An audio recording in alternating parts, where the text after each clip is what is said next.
Imagine a time in India, long before the British arrived, when a new and powerful empire rose in the north. This was the Delhi Sultanate. For over 300 years, from 1206 to 1526, 5 different dynasties governed from the city of Delhi.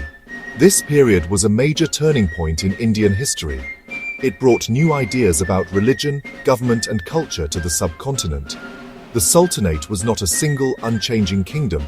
It was a series of empires, each with its own story of ambition, struggle, and achievement. The sultans were of Turkic and Afghan origin. The story begins after the invasions of Muhammad of Ghor. He was a conqueror from what is now Afghanistan. He left his trusted general Qutb-ud-Din Aibak in charge, the founder of the Sultanate. When Muhammad of Ghor died in 1206, Aibak declared himself ruler and made Delhi the capital. This was the birth of the Delhi Sultanate, a city that would remain the heart of Indian politics for centuries. It began a deep interaction between Islamic and Indian civilizations, a fusion that would shape art, architecture, and society. The journey is a timeline of 5 distinct ruling families. First, the Mamluk or slave dynasty. The founders.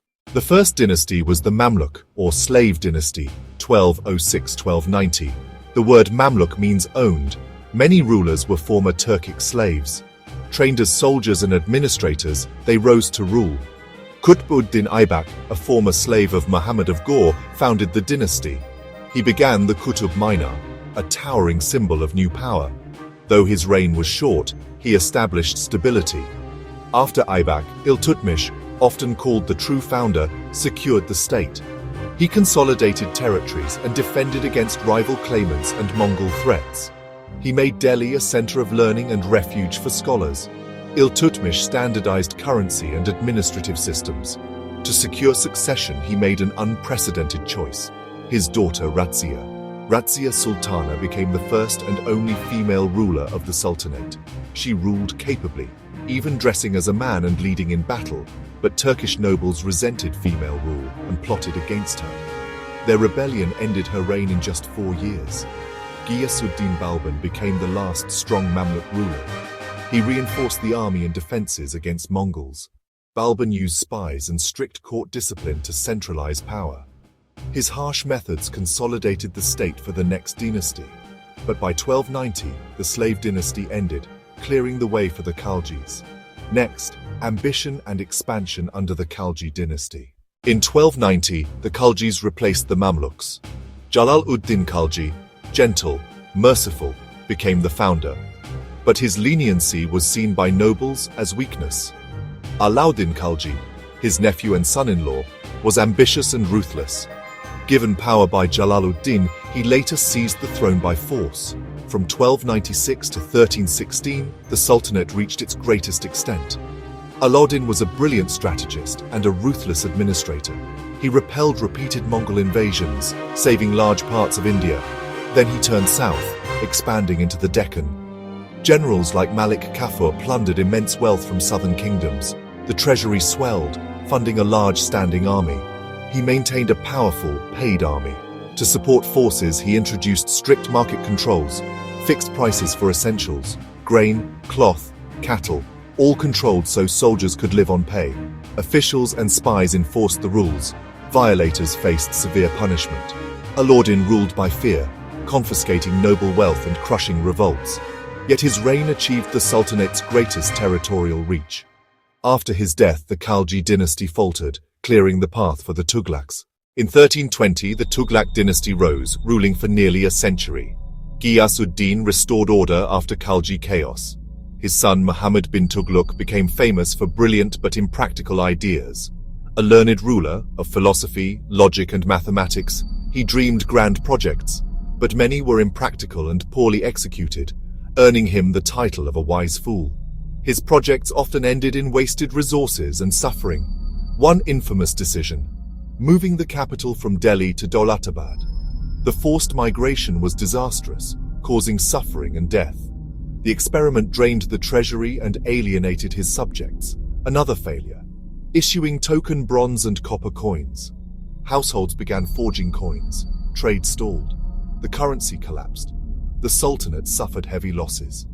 Firoz Shah Tughlaq sought to repair the damage, focusing on public works. Canals, hospitals, schools, and new towns, he promoted welfare. But settling soldiers on land weakened central control. Over time, provinces drifted away from central authority. In 1398, Timur invaded, delivering a crushing blow. He brutally sacked Delhi. The Tughlaqs never recovered. Delhi lay in ruins. Central authority collapsed. In the chaos, Khizar Khan seized Delhi in 1414 and the Sayyids took power. A weakened sultanate entered a long era of decline. Narrator, VO. The Sayyid dynasty, 1414-1451, ruled a diminished sultanate. Narrator, VO. Their authority barely extended beyond Delhi.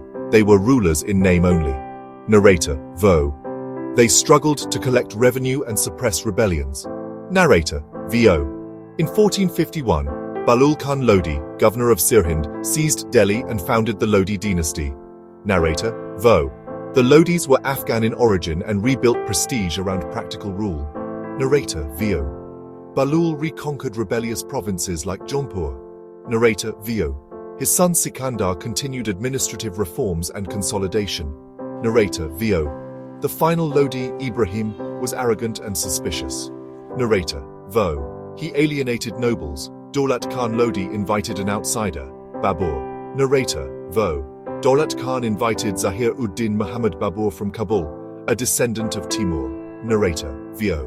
Babur's forces crossed the plains towards Delhi. Narrator, VO. This invitation would change Indian history. Narrator, VO. The stage was set for the decisive contest at Panipat. Narrator, VO. In 1526, armies met on the plain at Panipat. Narrator, VO. Ibrahim's army outnumbered Babur's, yet technology and tactics told another story. Narrator, VO. Babur used cannons and matchlocks, new to the subcontinent. Narrator, VO. The shock and tactics overwhelmed Lodi formations. Narrator, VO. Ibrahim Lodi was killed. Panipat ended the Sultanate. Narrator, VO. The First Battle of Panipat marked the end of 320 years of Sultan rule. Narrator, VO. It also marked the beginning of the Mughal Empire. Narrator, VO. But the Sultanate's influence endured, politically, administratively, and culturally. Politically, the Sultanate established a centralized empire ruled from Delhi. Its administrative ideas carried forward and were refined by the Mughals. Systems like the Iqtar shaped land revenue and military organization.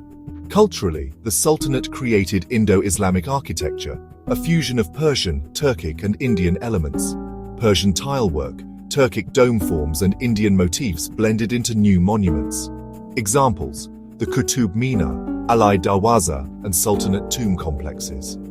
Linguistically, Persian influenced local tongues and Urdu began to form. Literature, poetry, and music flourished under Sultan patronage.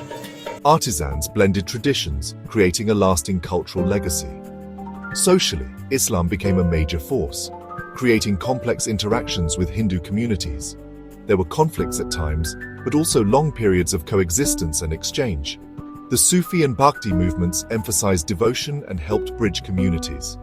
The Sultanate's legacy is not only conquest, but cultural transformation.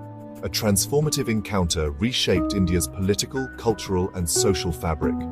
Understanding the Delhi Sultanate is essential to understanding modern India. Credits and recommended reading appear now.